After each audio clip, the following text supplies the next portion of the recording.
Hey, welcome to another episode of Coffee and HEMA with me, Jamie McKeever. I'm still going to be talking a little bit in sort of the category of safety, but I want to move slightly sideways into the discussion of equipment, and in particular, why you need to take equipment reviews with a heavy dose of skepticism and a large pinch of salt. And I say this as somebody who produces, equipment reviews. I've done a few, particularly on the Thought gloves that I use still for longsword, and for everything pretty much. And I want to be clear that I'm not saying other people's equipment reviews are suspect and mine are the true and correct ones. You should be equally skeptical of my equipment reviews as much as anybody else's. Why? There's a few things that are never really explicitly stated in equipment reviews that need to be factored in when actually thinking about what protective gear is good enough for you. And as a result, when you're looking at these things, you need to consider them and consider how the reviewer in particular is different from you.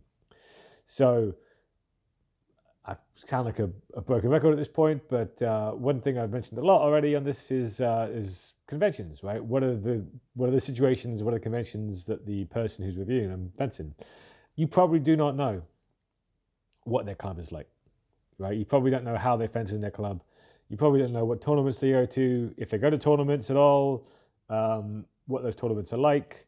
Are they going to really heavy tournaments, heavy hitting tournaments? Are they going to just nice little friendly ones, kind of factual side of things? But that's really important to know whether the equipment that they're suggesting is safe or not. Whether that's a weapon or the protective gear.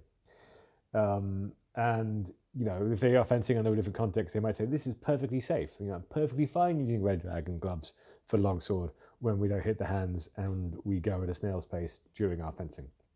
But maybe not if you're going to the finals of swordfish.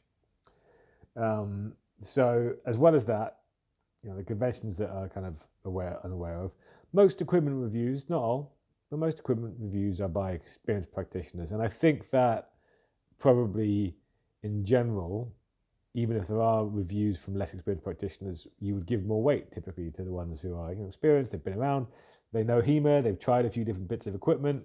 I'll come back to that one. And you presume that they would be better at it, giving these reviews. And in many ways they will be, right? They can make these comparisons. But the other thing you've got to bear in mind is that they're probably, especially if you're new and you're buying your first kind of piece of equipment, you're trying to work out what to buy, experienced practitioners get hit differently to you. They probably get hit less. When they do get hit, they probably get hit less in kind of full force first swing kind of scenario. So if I get hit on the first swing, I've normally at least got my sword on it. I've mostly parried it before I get hit. Whereas many of my students will just get clocked, straight away. They didn't react. They got the measure wrong, right? And they will, as a result, get hit harder and more frequently than I will. So the level of protection that they require is higher, right, than somebody who's a bit more of an experienced practitioner.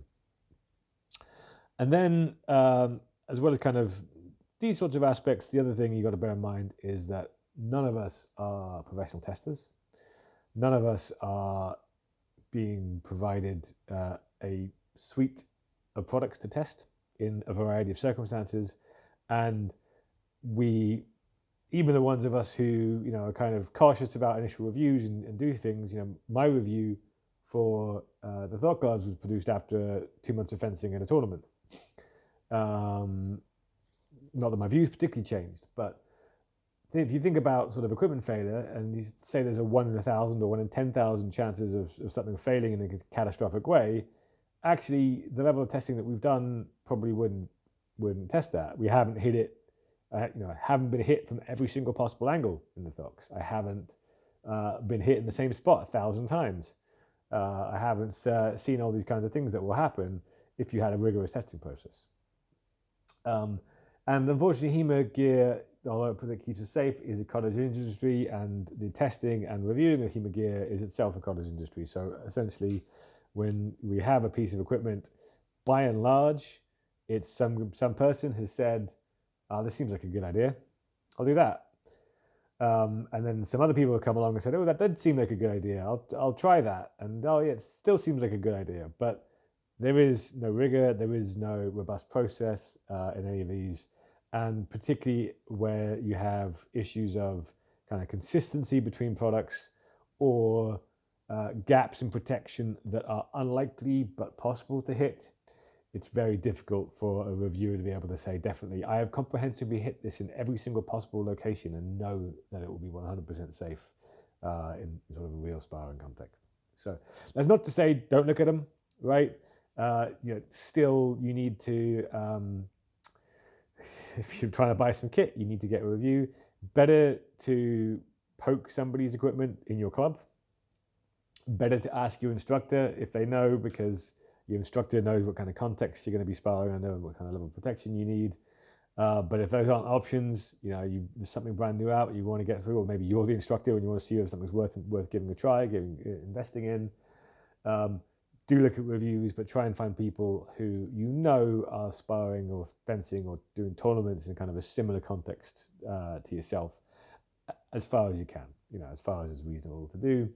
And if your experience is different from them, I would encourage you to share it, because any one point of view for any piece of equipment, with the kind of testing methodology that we use, is just not going to be sufficient.